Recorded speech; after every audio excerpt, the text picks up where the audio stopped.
ጸጋችን ብዙ ነው።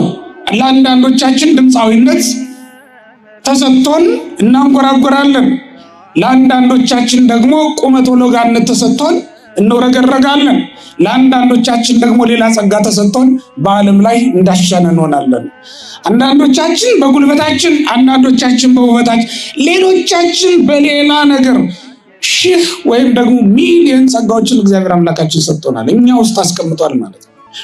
ይሄ ነው ዘይረክበኒ እምነዋይከ የተባለው ገንዘብህ ያለው መጽሐፍ ተመልከቱት። ለኛ አይደለማ ቢያስፈልገው ሊያጠፋው የሚችል እግዚአብሔር ከኛ ሊቀማው ሊነጥቀው የሚችል ጸጋ ነው ለኛ የተሰጠን ማለት ነው። ይሄንን ሰጥቶናል እግዚአብሔር። ይሄንን ተቀብለን ወደ ዓለም እንወጣለን። ነግደን ገንዘብ ጸጋ ልናተርፍበት ሲገባን ነግደን በጎ ነገር ልናገኝበት ቅድስናን ልንካፈልበት ሲገባን ወደ ዓለም ወጥተን ርኩሰትን የሸመትን በጣም ብዙዎች ነው። በእግዚአብሔር ገንዘብ ልብ በሉ። አይኖቻችን የእግዚአብሔር ገንዘቦች አይደሉ እንዴ?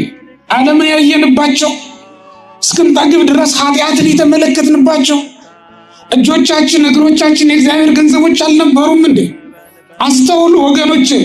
እጅግር ከሌላቸው ሰዎች ለይቶ እናንተን እጅግር እንዲኖራችሁ ያደረገው በእግሮቻችሁ ወደ ተቀደሱ ስፍራዎች እንድትመላለሱ፣ በእጆቻችሁ ሰርታችሁ ወጣችሁ ወርዳችሁ ድሆችን እንድትመግቡ አልነበረም እንዴ?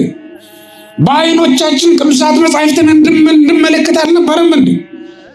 በሌሎችም ሕዋሳቶቻችን ጽድቅን እንድንሰራ አልነበረም እንዴ? እግዚአብሔር ይህንን ጸጋ ለኛ ከዓለም ለይቶ መስጠቱ አስተውሉ።